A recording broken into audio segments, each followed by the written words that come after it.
បាទគ្រប់ដូចជាសួស្តីដល់បងប្អូនទាំងអស់គ្នាបាទយើងវិលត្រឡប់មកជួបខ្ញុំម្ដងទៀតការធ្វើនៅតម្លៃឆ្នោតយន្តនៅថ្ងៃទី14ខែ6ឆ្នាំ2025មកចែកជូនពុកម៉ែបងប្អូនទាំងអស់គ្នាដោយធ្វើការលេខសងសណាងទៀតហើយបាទអញ្ចឹងនៅថ្ងៃនេះលេខអុកតុងគឺមានចំនួន2ខ្ទង់គឺមានខ្ទង់50ក៏ដូចជាខ្ទង់40បាទទាំងអស់គ្នាបាទហើយម្សិលមិញគឺយើងចូលបានតលេខអុកតុងបាទបងប្អូនទាំងអស់គ្នាបាទគឺខ្ទង់9បាទខ្ញុំឲ្យ91ដែរឆ្នោតចេញ9គត់9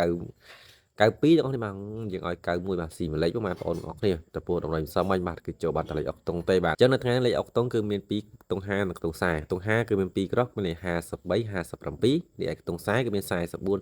46លេខត្រឡប់ខ្ទង់40និង50មានដូចជាលេខ35 75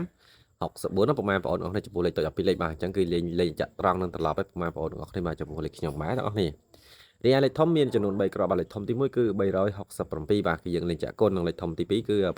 567និងលេខធំចុងក្រោយគឺ447ពុកម៉ែបងប្អូនទាំងអស់គ្នា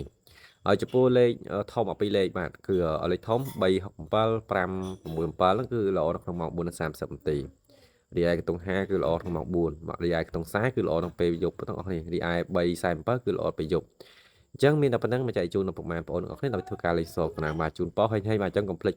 comment លេខ168និងចុចសញ្ញាមានអី like ឡើងលើម្នាក់មួយដើម្បីទទួលបានតម្លៃល្អៗពីខ្ញុំបាទជារៀងរាល់ថ្ងៃហើយក្នុងឆាតនៅថ្ងៃស្អែកគឺខ្ញុំបើកម៉ោង4និងម៉ោង6ពុកម៉ែបងប្អូនទាំងអស់គ្នាផងដែរបាទ